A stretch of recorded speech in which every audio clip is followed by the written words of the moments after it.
Hello दोस्तों, welcome to exam classes. दोस्तों, आज के वीडियो में हम अल्फ़ाबेट की प्लेस वैल्यू को ट्रिक से याद करेंगे, जिससे आप इसको कभी भी भूल नहीं पाएंगे। जो अल्फ़ाबेट की प्लेस वैल्यू है, ये बेसिकली कोडिंग डिकोडिंग में बहुत हेल्प करती है, क्योंकि इसी से कोडिंग डिकोडिंग होती है कि किसी पर्टिकुलर वर्ड को इस तरीके से कोड किया गया है। तो जब आप ये प्लेस वैल्यू आपको ट्रिक से याद हो जाएगी, तो आपका टाइम तो बचेगा ही, और टाइम बचने से आप बाकी क्वेश्चंस को टाइम दे पाएंगे, तो आपके मार्क्स भी बढ़ेंगे। वीडियो आपको अगर अच्छा लगे तो लाइक, शेयर और चैनल को सब्सक्राइब जरूर कीजिएगा। तो विदाउट एनी डिले, बट उससे भी पहले, अगर आप किसी गवर्नमेंट एग्जाम्स की तैयारी कर रहे हैं तो आप टेक्स्ट बुक जरूर डाउनलोड करें।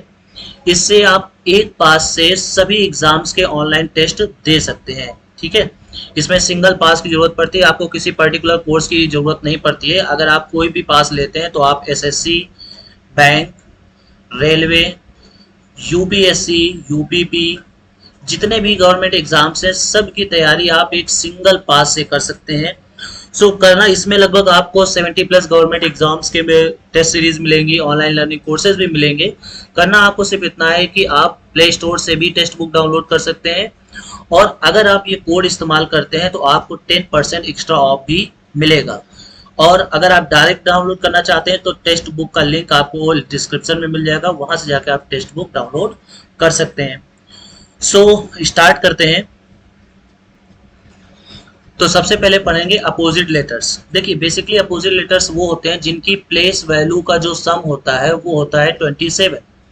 मतलब अगर सपोज दैट, जैसे हमने पहली पे ए लिया और जेड लिया, तो ए की प्लेस वैल्यू 1, जेड की प्लेस वैल्यू 26, तो आंसर कितना आया 27।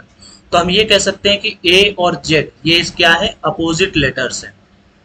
ठीक है, तो कोडिंग डिकोडिंग में अपोजिट लेटर्स का एक इंपॉर्टेंट रोल होता है। हम आसानी से इसको सॉल्व कर सकते हैं। तो देखिए, सबसे पहले क्या लिखा हुआ है, सी एक्स। सी एक्स को आपको पढ़ना है शख्स।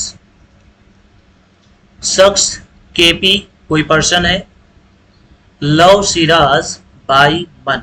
देखिए, लव सिराज बाई मन। तो अब देखिए, यहाँ पे इसको आप ऐसे समझिए कि जैसे आई का अपोजिट लेटर क्या होगा, आर हो जाएगा। देखिए, जब अपोजिट लेटर्स हमें याद होते हैं तो कहीं ना कहीं कोडिंग डिकोडिंग में हमें जो लॉजिक समझना होता है वो भी आसानी से समझ में आ जाता है।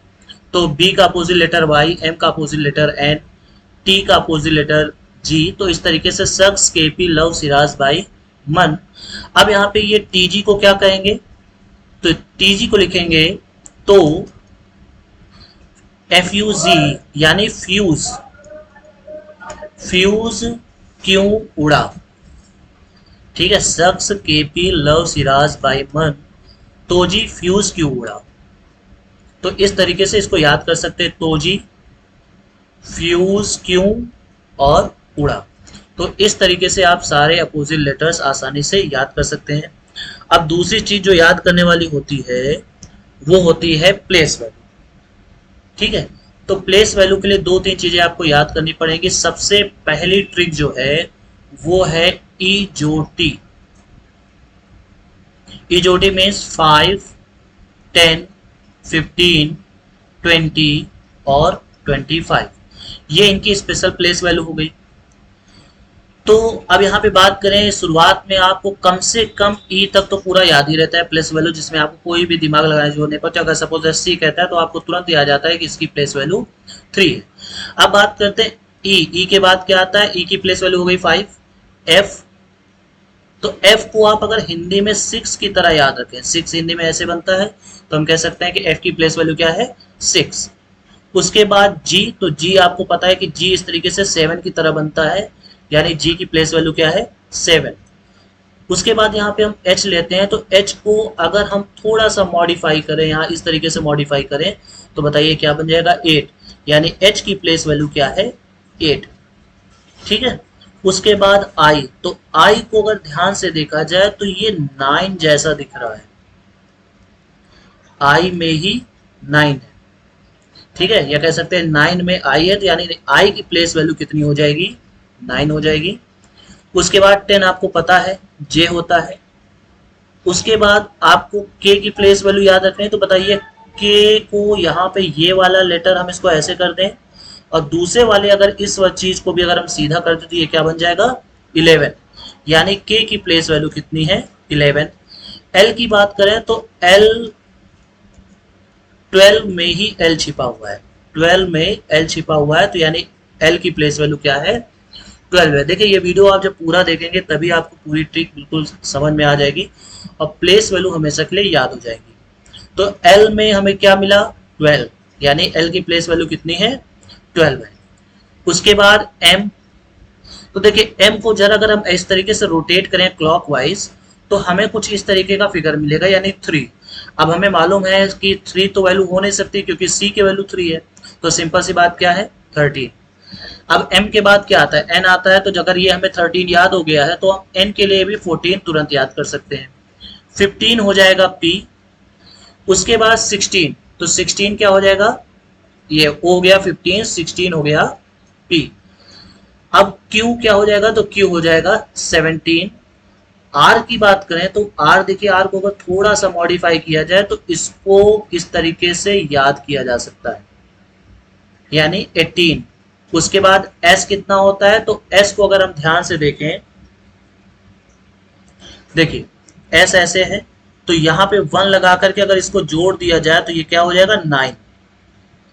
1 ऐसे करके अगर इसको जोड़ दिया जाए तो क्या बन जाएगा, 19, यानी S की प्लेस वैल्यू क्या है, S की प्लेस वैल्यू 19 है। उसके बाद T for 20, T for 20, U for, अब देखिए यहाँ पे U अगर देखेंगे, यहाँ पे U, तो U में से देखिए 2 1 जैसे दिख रहे हैं। अब 11 तो हो नहीं सकता, U को अगर हम ध्यान से देखें तो ये 1 जैसा दिख रहा है, तो दोनों 1 तो नहीं हो सकते क्योंकि हमें पता है 11 किसकी वैल्यू प्लेस वैल्यू होती है, K की होती है। तो इसका मतलब इससे 10 आगे 21, ठीक है। तो यहां तक आपको याद हो गया कि U को क्या बोला जाएगा, तो U को बोला जाएगा 21। इसके लिए तरीका हमने क्या बताया कि U को हम ऐसे 1 1 कर सकते हैं, बट ये तो K की वैल्यू है, तो इसका मतलब ये 21 की वैल्यू है। उसके बाद V की बात करें तो इसमें पढ़ने में ही 20 आ रहा है, ठीक है, तो ये हो जाएगा 22 इसकी वैल्यू हो जाएगी, V की 22। अब UV, उसके बाद W, तो देखिए अगर W को हम इस तरीके से एंटी क्लॉकवाइज रोटेट करें तो ये हो जाएगा, ठीक है। लेकिन अब बताइए इसकी प्लेस वैल्यू 3 तो नहीं हो सकती क्योंकि C है, 3 की प्लेस वैल्यू में क्या है, C है। 13 भी नहीं हो सकता क्योंकि अभी हमने M के बारे में पढ़ा था कि M को अगर इस तरीके से क्लॉकवाइज रोटेट करें तो ये ऐसा बनेगा और यहाँ पे इसकी प्लेस वैल्यू 13 हो जाएगी, तो ये कितना बनेगा, तो ये बनेगा 23। W की प्लेस वैल्यू क्या हो जाएगी, 23। अब W के बाद क्या आता है, X आता है, X, ठीक। तो X को अगर आप यहाँ ध्यान से इसको देखें तो ये कुछ इस तरीके से यहाँ पे 4 जैसा बना रहा है, मतलब अगर इसको हम इस तरीके से ऐसे कर दें तो बताइए क्या हो जाएगा, 4, ये 4 दिख रहा है, तो यानी ये 24 इसकी वैल्यू है, 24 इसकी वैल्यू है। और उसके बाद y आपको पता ही है 25 होता है और z कितना होता है, तो z होता है 26। तो लगभग इस तरीके से आप सारे लेटर्स की प्लेस वैल्यू आसानी से याद कर सकते हो। सिंपल सा आपको थोड़ा सा कुछ चीजें ऐसी हैं जो आपको आगे पीछे याद करनी पड़ेंगी, जैसे कि हमने कहा S है तो T के पहले S आता है, तो इसका मतलब T20 होता है, तो S कितना होगा, 19 होगा। तो इस तरीके से आप कुछ लेटर्स ऐसे हैं जिनको थोड़ा आपको दिमाग में रखना है, बाकी जितने भी लेटर्स हैं उनको आप ट्रिक से ही याद कर सकते हैं। तो ये हो गया हमारा वीडियो था। उसके बाद आप हमारे YouTube चैनल और टेलीग्राम चैनल पे जुड़ जाइए, वहाँ पे आपको क्लास के नोटिफिकेशन और PDF भी मिलते रहेंगे। वीडियो अच्छा लगा हो तो दोस्तों के साथ शेयर कीजिए। मिलते हैं नेक्स्ट वीडियो में।